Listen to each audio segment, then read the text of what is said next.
सबसे पहले आपके साथ एक खुशी की खबर ही शेयर करते हैं। पाकिस्तानी बॉक्सर शहीर आफरीदी ने भारतीय बॉक्सर को शिकस्त देकर प्रोफेशनल मिडल वेट कैटेगरी की एशियन चैंपियनशिप जीत ली है। थाईलैंड में होने वाली इस प्रोफेशनल फाइट में पाकिस्तानी बॉक्सर शहीर आफरीदी ने भारतीय बॉक्सर रोनित सोलंकी को शिकस्त से दोचार किया है, जहां शहीर ने तीसरे राउंड में भारतीय हरीफ को नॉकआउट कर दिया था। थाईलैंड में होने वाले प्रोफेशनल्स बॉक्सिंग के मुकाबले में पाकिस्तान के शहीर आफरीदी और भारत के रोनित सोलंकी के दरमियान पहला राउंड इंतहाई ही दिलचस्प और सनसनीखेज भी रहा, जिसके कुछ मनाजिर आप इस वक्त हमारी स्क्रीन पर भी देख रहे हैं। दूसरे राउंड में शहीर आफरीदी ने भारतीय बॉक्सर पर ताबड़तोड़ हमले करके पोजीशन मजबूत कर ली, जबकि तीसरे राउंड के आखिरी मिनट में शहीर आफरीदी ने भारतीय बॉक्सर को ऐसा मौका रसीद किया कि वो लड़खड़ा गए और रिंग में गिरते गिरते रह गए। रेफरी ने भारतीय बॉक्सर को नॉकआउट करार देकर पाकिस्तानी बॉक्सर को फातेह करार दे दिया।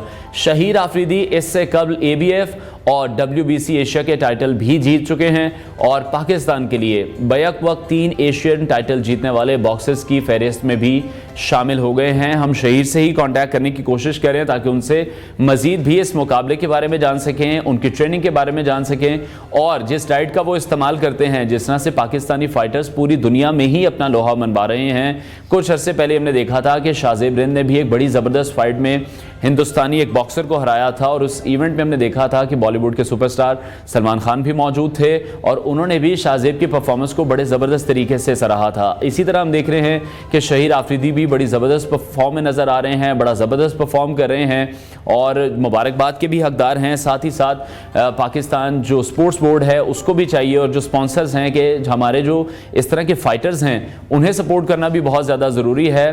क्रिकेट से हम सबको बहुत ज़्यादा लगाव है, लेकिन हम देख रहे हैं कि क्रिकेट से कोई अच्छी खबर हमें काफ़ी अरसे से मौसूल नहीं हो रही है, लेकिन इस तरह के हमारे जो प्लेयर्स हैं वो दिन ब दिन पाकिस्तान के लिए मेहनत कर रहे हैं और पाकिस्तान के लिए बहुत से टाइटल जीतकर पाकिस्तान में ही लेकर आते हैं। तो हम सबको चाहिए, पाकिस्तान बोर्ड को भी चाहिए और स्पॉन्सर को भी चाहिए कि इस तरह के जो फाइटर्स हैं, इस तरह के जो प्लेयर्स हैं, उन्हें सपोर्ट करने की बहुत ज़्यादा ज़रूरत है, क्योंकि ये अपने तौर पर ही अपने आप को सपोर्ट करते हैं, अपनी फाइट्स का बंदोबस्त करते हैं, अपने आने जाने का बंदोबस्त करते हैं, अपनी ट्रेनिंग के लिए तमाम इंतजामात खुद करते हैं। और जिस तरह से ये मुकाबला भी हमने देखा, अगर पाकिस्तानी टीम हिंदुस्तान से जीतकर आती है क्रिकेट टीम, तो उसको बहुत ज़्यादा इनामात से नवाजा जाता है। यहाँ भी एक भारतीय हरीफ को ही नॉकआउट किया है शहीर ने, तो मेरा ख्याल है शहीर की इस पर पजीराई ज़रूर होनी चाहिए। जब थाईलैंड से वो वापस लौटें तो उनका शानदार इस्तकबाल ज़रूर होना चाहिए और मुख्तलिफ महकमों की तरफ से उनके लिए इनामात का ऐलान भी करना चाहिए। एक ज़बरदस्त फाइट उन्होंने थाईलैंड में लड़ी है। बॉक्सिंग के इस मुकाबले से पहले भी हमने देखा उनकी जो मुलाकात उनकी हरीफ से हुई है, वहाँ पर भी काफ़ी गर्मा गर्मी हो जाती है। प्रोफेशनल जो बॉक्सिंग है उस तक पहुँचने के लिए बड़ी मुश्किलात का सामना करना पड़ता है, क्योंकि ये बिल्कुल भी आसान खेल नहीं है। इसकी ट्रेनिंग भी बहुत ज़्यादा मुश्किल होती है और शहीर के पास तो ये एजाज़ भी है कि वो बैक वक्त 3 एशियन टाइटल जीतने वाले बॉक्सर्स की फहरिस्त में भी शामिल हो चुके हैं और पाकिस्तान के नाम उन्होंने अपनी इस जीत को भी किया है। तो ये पाकिस्तान के जो प्लेयर्स हैं, पाकिस्तान का फ़ख्र हैं, जो कि हमारे दरमियान में मौजूद हैं। तो हमें चाहिए कि इनकी सलाहियतों से भी फ़ायदा उठाएं और पाकिस्तान बोर्ड को भी चाहिए कि इनको अच्छे तरीके से सपोर्ट करें। भारत के रोनित सोलंकी को जिस तरह से उन्होंने हराया है, ये पहला राउंड इंतहाई दिलचस्प था, सनसनीखेज भी रहा।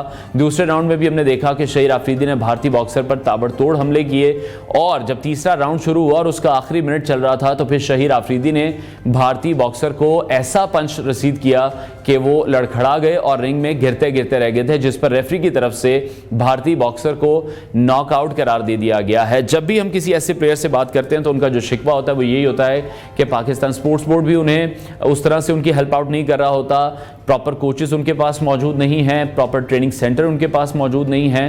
तो इन तमाम कमियों का फुकदान पाकिस्तान में मौजूद है, मेरा ख्याल है, जिसका अजाला अब हो जाना चाहिए। क्रिकेट के साथ साथ हमें बाकी स्पोर्ट्स पर भी तवज्जो देने की बहुत ज़्यादा ज़रूरत है। शहीर आफरीदी इससे पहले भी ABF और WBC एशिया के टाइटल भी जीत चुके हैं और पाकिस्तान के लिए बैक वक्त 3 एशियन टाइटल जीतने वाले बॉक्सर्स की फहरिस्त में भी शामिल हो गए हैं। उनसे कांटेक्ट करने की हम कोशिश कर रहे हैं ताकि मज़ीद भी उनसे जान सकें कि फ़ाइट उनकी कैसी रही है और शहीर से हम इस हवाले से मज़ीद भी बात करेंगे कि कितनी मुश्किल ये ट्रेनिंग होती है, क्योंकि आपको अपनी ट्रेनिंग पर तो फोकस करना ही करना है, लेकिन साथ साथ जो एक स्ट्रिक्ट डाइट है उसको लेकर चलना बहुत ज़्यादा मुश्किल होता है। अपनी फ़िटनेस पर काम करना होता है, आपको जिम में भी एक्सरसाइज करनी है, आपको सड़कों पर दौड़ भी लगानी है, आपको माउंटेन्स पर भी चढ़ना है। इसी हवाले से मज़ीद बात करेंगे। शहीर आफरीदी ने फाइनली हमें ज्वाइन कर लिया है। शहीर, बहुत शुक्रिया आपके वक्त के लिए। सबसे पहले तो आपको बहुत बहुत मुबारकबाद। पाकिस्तान के लिए स्पोर्ट्स से आखिर कोई कोई तो खुशी की खबर आई है, आपके क्या तासुरात हैं इस पर?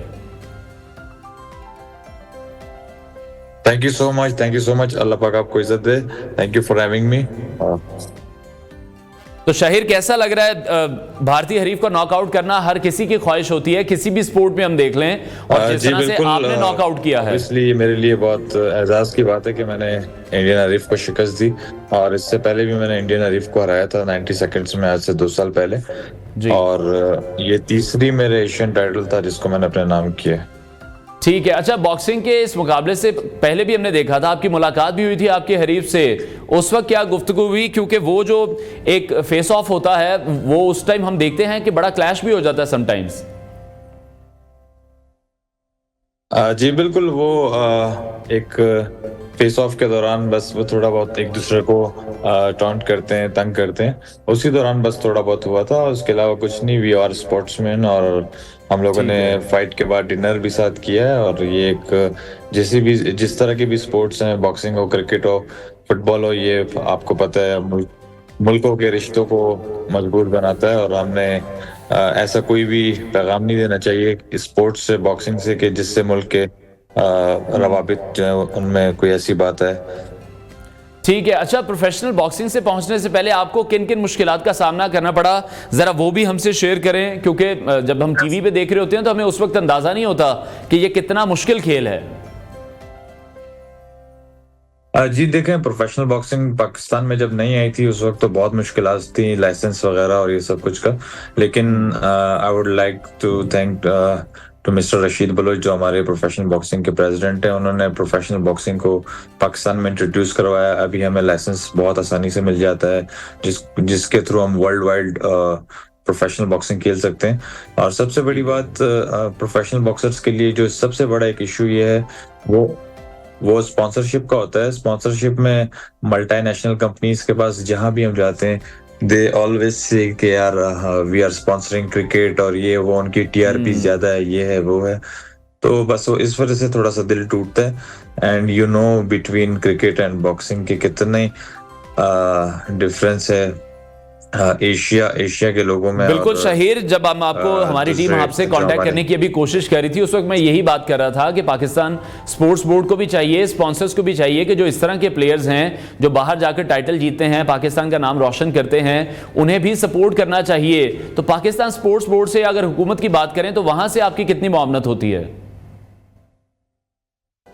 जी बिल्कुल, पाकिस्तान स्पोर्ट बोर्ड की तरफ से हमें कोई भी मामलत नहीं होती। इवन वो तो हमें बॉक्सर्स ही नहीं मानते, हमें वो एक ही बात करते हैं कि प्रोफेशनल बॉक्सिंग कुछ भी नहीं है, आप हमारे थ्रू चलें और ये सब। तो वो एक अलग मामला है, इन मामलों में हमें नहीं पड़ना चाहिए। वो तो फिर ऑब्वियसली आपको भी पता है कि यहाँ हमारे जितने भी स्पोर्ट बोर्ड हैं, even not in boxing, hockey और फुटबॉल, हर जगह वो हमारा प्रेसिडेंट होता है जिसको स्पोर्ट्स से रिलेटेड उसने कभी खेला ही नहीं होता। तो जितने भी हमारे एसोसिएशंस हैं उनका यही एक मसला है। अब हम तो खुशनसीब हैं कि हमारे प्रोफेशनल बॉक्सिंग के जो प्रेसिडेंट हैं वो खुद ओलंपियन हैं और एशियन सिल्वर मेडलिस्ट रह चुके हैं। तो ये बिल्कुल यकीनी तौर पर ये अलमिया तो है हमारे तमाम स्पोर्ट्स के साथ, ये अलमिया तो हम देखते हैं। अच्छा चलें ट्रेनिंग की बात कर लेते हैं। ट्रेनिंग इसकी कितनी टफ है? जी देखें, बॉक्सिंग, प्रोफेशनल बॉक्सिंग एक वाहिद ऐसी बॉक्सिंग है जिसमें आपको 24/7 इन ट्रेनिंग रहना पड़ता है, क्योंकि कभी भी आपको कॉल आ जाती है फाइट। ठीक है। तो शाहिर, ड्यूरिंग ट्रेनिंग भी हम देखते हैं कि बहुत से ऐसे हमारे एथलीट्स हैं बाहर के मुल्कों में भी और यहाँ भी, ट्रेनिंग के टाइम पे भी वो इंजर्ड हो जाते हैं, उसमें भी फिर बड़ा ख्याल रखना पड़ता है। जी बिल्कुल ऐसा ही है, ट्रेनिंग के टाइम भी इंजरीज हो जाती हैं। अभी मेरे साथ मेरे एक फाइटर थे, पाकिस्तानी फाइटर जो यूके के अगेंस्ट खेल रहे थे, तो उनके भी शोल्डर इंजरी हुई, बट उन्होंने फाइट खेली, फिर भी पाकिस्तान के लिए लड़े।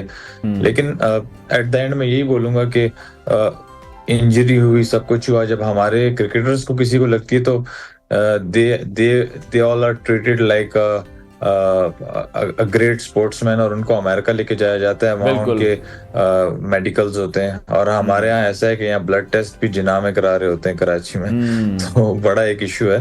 और इन चीजों ठीक है। को मेरे ख्याल में गवर्नमेंट को देखना चाहिए। अच्छा, तो कितने कितने घंटे आपको डेली ट्रेनिंग करनी पड़ती है और जो डाइट प्लान है वो कैसा है? जी देखें, डाइट प्लान तो हर फाइट के हिसाब से हम करते हैं, क्योंकि हमें वेट कट करना होता है और न्यूट्रिशनिस्ट जो होते हैं उनके थ्रू हम चलते हैं। ठीक है। ट्रेनिंग जो होती है वो सुबह स्ट्रेंथ एंड कंडीशनिंग होती है, रनिंग होती है। उसके अलावा रात में टेक्निकल ट्रेनिंग होती है, बैगिंग होती है, उसके अलावा स्पायरिंग होती है। तो ये काफ़ी चीज़ें हैं। सुबह और शाम दोनों मिलाकर हम तकरीबन ऑलमोस्ट 6 घंटे की ट्रेनिंग ज़रूरी है प्रोफेशनल बॉक्सिंग की। ठीक हो गया। अच्छा, जब आपने ये फाइट जीती है उसके बाद आपसे किसी ने कांटेक्ट किया, पाकिस्तान स्पोर्ट्स बोर्ड में से किसी ने कांटेक्ट किया हो, किसी स्पॉन्सर ने कांटेक्ट किया हो? नहीं, मुझे तो ऐसे किसी ने कांटेक्ट नहीं किया, बट मैं सिंध गवर्नमेंट का शुक्रिया अदा करना चाहता हूँ कि सीएम साहब ने मुझे खुद कॉल की थी, होम मिनिस्टर साहब और सीएम साहब ने। इवन सईद गनी साहब ने मुझे बुलाया था और उन्होंने सईद गनी साहब ने मुझे बुलाया था, उन्होंने मुझे स्पॉन्सर किया फाइट के लिए। ये उनका मैं शुक्रिया अदा करता हूँ। और मैं पर्सनली सिंध पुलिस का कांस्टेबल भी हूँ, मैं पुलिस से भी मेरा ताल्लुक है। ठीक है। तो आईजी साहब भी मुझे सपोर्ट करते हैं, तो इस वजह से मेरे थोड़े रास्ते सीधे हो जाते हैं। ठीक है। और अभी बैक वक्त 3 एशियन टाइटल जीतने वाले बॉक्सर्स की फहरिस्त में भी आप शामिल हो चुके हैं। इन फतूहात को किसके नाम करेंगे? जी देखें, हम लोग तो बॉक्सिंग रिंग में खेल रहे होते हैं। मैं पुलिस से ताल्लुक रखता हूँ, फोर्सेस से मेरा ताल्लुक है। मैं इस अपनी फतह को हमारे आर्मी के जवान और हमारे जो पुलिस के जवान हैं, हमारे एफसी के जवान हैं, जितने शहीद होते हैं इस मुल्क के नाम, जी। उन सब के नाम मैं करता हूँ इस टाइटल्स को। क्योंकि देखें, हम लोग तो रिंग में लड़ते हैं, उसके बाद उतर जाते हैं, लेकिन वो लोग महाज पे लड़कर शहीद हो जाते हैं। और ठीक है शाहिर, जब भी हम देखते हैं कि पाकिस्तानियों का मैच होता है, वो हम क्रिकेट की बात कर लें, हॉकी की बात कर लें, किसी भी स्पोर्ट की बात कर लें, इंडियन टीम के साथ या किसी भी इंडियन प्लेयर के साथ, तो उस वक्त जो जज्बात होते हैं वो बहुत हाई होते हैं। आपके जज्बात क्या थे इस जीत पर? जी देखें, ये मेरी फाइट डन हुई थी 3 महीने पहले और मैंने भरपूर तैयारी की थी इस फाइट के लिए। बिल्कुल मैं इस फाइट के लिए बिल्कुल रेडी था और मेरा माइंड बिल्कुल सेट था। मैंने इससे पहले फाइट खेली, वो ऑलमोस्ट 10 राउंड पूरी फाइट खेली। मैं कंप्लीट इसको नॉकआउट करने के प्लान से गया था और अल्हम्दुलिल्लाह मैं उसमें कामयाब हुआ। कामयाबी हुए, बिल्कुल हमने देखा है। अच्छा, जो नए प्लेयर्स हैं, जो यंगस्टर्स हैं, जो आपको देख रहे हैं, आपकी तरह फाइटर बनना चाहते हैं, उनको आप क्या सजेस्ट करना चाहेंगे? कौन से ऐसे प्लेटफॉर्म पाकिस्तान में मौजूद हैं जहां पर जाकर वो भी सीख सकते हैं, आपके जैसे फाइटर बन सकते हैं? जी देखें, अगर वो पाकिस्तान में है तो पाकिस्तान में मैं उनको सबसे पहले यही कहूँगा, देखें आजकल सोशल मीडिया का दौर है। अपने सोशल मीडिया को एक्टिव रखें, अपना एक मैनेजर रखें जिसके थ्रू वो स्पॉन्सरशिप को जाएं। सोशल मीडिया एक्टिव होगा तो ऑब्वियसली बाहर की दुनिया उसको देखेगी और बाहर की दुनिया देखेगी कि अगर टैलेंटेड है तो वो बाहर के मैनेजर्स, प्रोमोटर्स और ये सब उसको बुलाएंगे फाइट के लिए, उनको फाइट देंगे। तो मेरा सबसे बड़ा मशवरा उनको यही है कि अपने सोशल मीडिया को और मैनेजर्स को एक्टिव रखें ताकि आपकी स्पॉन्सरशिप होती रहे। जब स्पॉन्सरशिप होगा, पैसा होगा, तो ऑलमोस्ट वो फिर ज़हनी तौर पर डिस्टर्ब नहीं होंगे और अपनी ट्रेनिंग पर फोकस करेंगे और फाइट जीतेंगे। ठीक है, बहुत शुक्रिया शाहिर आफरीदी, हमारे साथ इन कॉन्वर्सेशन थे। नाज़रीन, ब्रेक लेते हैं, ब्रेक के बाद आपको दोबारा ज्वाइन करेंगे।